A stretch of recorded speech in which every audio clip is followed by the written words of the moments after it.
కాంగ్రెస్ గెలుపు కోసం అంగబలం అర్ధబలం అందించిన కీలక నేత అధికారంలోకి వచ్చిన తర్వాత నెంబర్ 2గా వెలిగారు. ఓ దశలో శాఖలతో సంబంధం లేకుండా ఆయన చెప్పిందే వేదం అన్నట్టుగా సాగింది.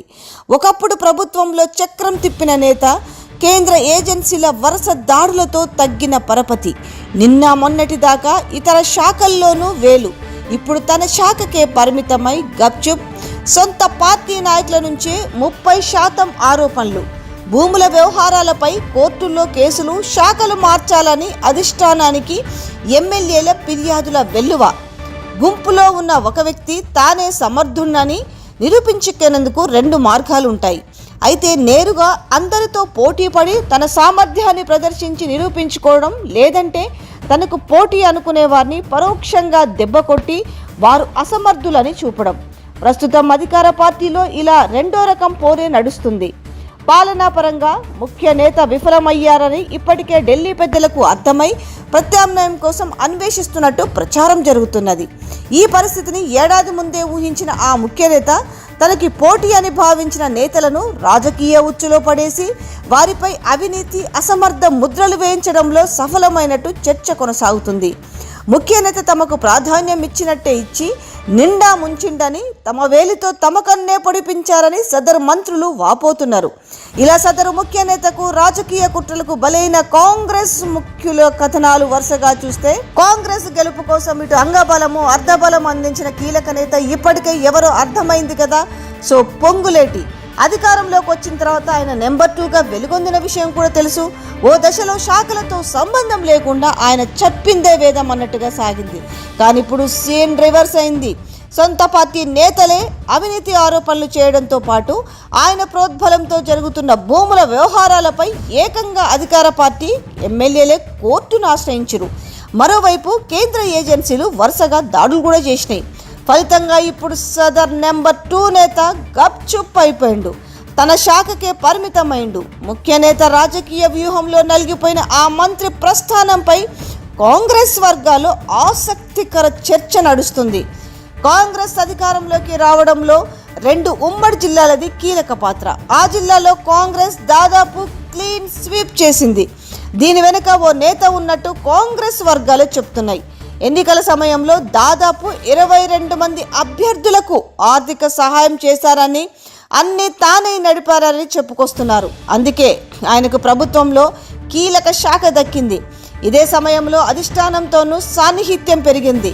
తొలినాళ్లలో ఆయన నెంబర్ 2గా వెలుగొందారు. వాస్తవానికి ఆయన కన్నా సీనియర్లు తరాలుగా కాంగ్రెస్ నమ్ముకొని సీఎం పదవి రేసులో నిలబడి నేతలున్న ఆ మంత్రినే నెంబర్ 2గా పిలుచుకునేవారు.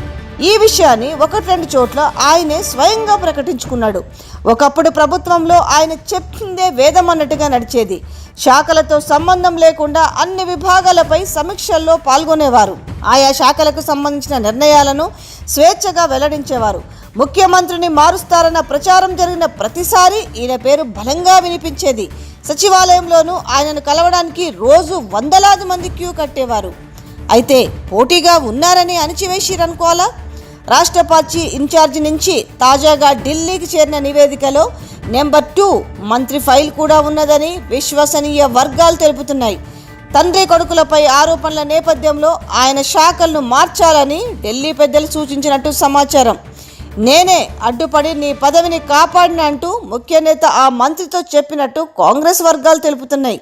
నెంబర్ 2గా తనకు తానే ప్రకటించుకోవడం, తనతో పోటీగా ఉన్న అన్ని శాఖలపై సమీక్షలు చేయడం, అధిష్టానం దగ్గర సాన్నిహిత్యం పెంచుకోవడం వంటి పరిణామాలు ముఖ్య నేతకు రుచించలేదని పేర్కొంటున్నారు. ఇటీవల సదర్ నేత ప్రభుత్వ సదస్సులను అడ్డం పెట్టుకొని హెలికాప్టర్లో చక్కర్లు కొట్టడం, గతంలో తాను ఫండింగ్ చేసి గెలిపించిన ఎమ్మెల్యేలను వరుసగా కలుస్తుండడం ముఖ్య నేతకు రుచించలేదని గుసగుసలు వినిపిస్తున్నాయి. ఎన్నికల ముందు సోదరులని పార్టీని తాను నిలబెట్టి గెలిపించినని, కానీ మొత్తం ఆయన వల్లే జరిగినట్టుగా నెంబర్ 2 నేత చెప్పుకోవడం ముఖ్య నేతకు విసుగు తెప్పించిందట. ఇక ప్రభుత్వ నిర్ణయాలను తనకన్నా ముందే సదర్ నేత చెప్పేయడం పైన తీవ్ర అసహనంతో ఉన్నట్టు తెలిసింది. అందుకే ఇంటా బయట పగబెట్టించారని గుసగుసలు వినిపిస్తున్నాయి. ముఖ్యంగా సదర్ మంత్రి భూముల వ్యవహారాలపై ముఖ్య నేత దగ్గరుండి తన వర్గం ఎమ్మెల్యేలతో అటు అధిష్టానానికి ఫిర్యాదులు, ఇటు న్యాయస్థానాల్లో పిటిషన్లు వేయించారని చెప్తున్నారు. ఇక మంత్రి దగ్గర పనిచేస్తున్న ఇద్దరు అధికారులను ఆయనకు తెలియకుండానే మార్చేశారని సచివాలయం వర్గాల్లో గుసగుసలు వినిపిస్తున్నాయి.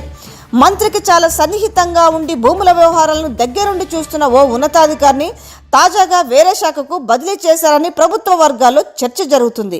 ప్రభుత్వం ఏర్పడగానే మొదటి విడతలోనే ఆయన్ను బదిలీ చేస్తారని ప్రచారం జరిగింది.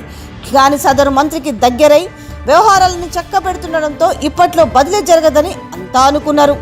మంత్రికి చెప్పకుండానే అకస్మాత్తుగా వేరే శాఖకు బదలాయించారని చెప్పుకుంటున్నారు. దీంతో ఆయన గప్చుప్పయ్యారని సమాచారం.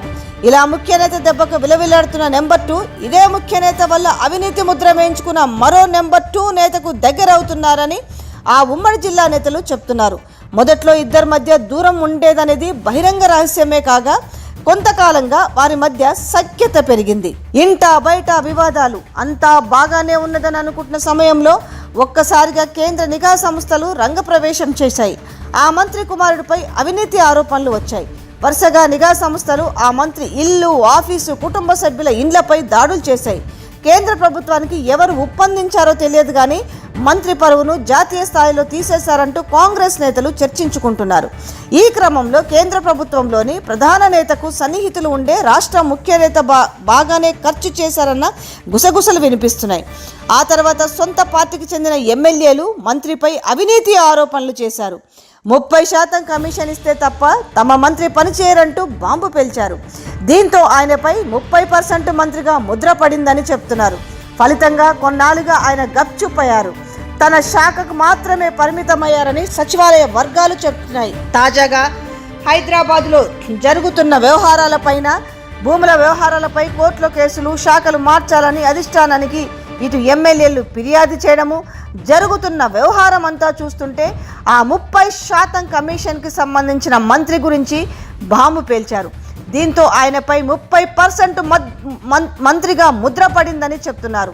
ఫలితంగా కొన్నాళ్ళుగా ఆయన గప్చుప్పయ్యారు. తన శాఖకు మాత్రమే పరిమితం అయ్యారని సచివాలయ వర్గాలు చెప్తున్నాయి. తాజాగా హైదరాబాద్లోని 10,000 కోట్ల విలువైన ప్రభుత్వ భూములు అన్యాక్రాంతం అవుతున్నాయంటూ 4 కాంగ్రెస్ ఎమ్మెల్యేలు హైకోర్టులో పిటిషన్ దాఖలు చేశారు. ఈ భూముల వ్యవహారం వెనుక కూడా నెంబర్ 2 నేతనే ఉన్నట్టు రెవెన్యూ వర్గాల్లో గుసగుసలు వినిపిస్తున్నాయి. ఇదే కానీ గతంలో అనేక భూ వ్యవహారాల్లో, అంటే ఈ యొక్క విషయమే కాదు, గతంలో అనేక భూ వ్యవహారాల్లో సదరు నేత ప్రమేయంపై అధిష్టానానికి ఫిర్యాదులు చేరినట్టు సమాచారం. ఈ పరిణామాలతో హైదరాబాద్లో ఉండడం తగ్గించారని, ఎక్కువ సమయం సొంత జిల్లాలోనే గడుపుతున్నారని కాంగ్రెస్ వర్గాలు పేర్కొంటున్నాయి.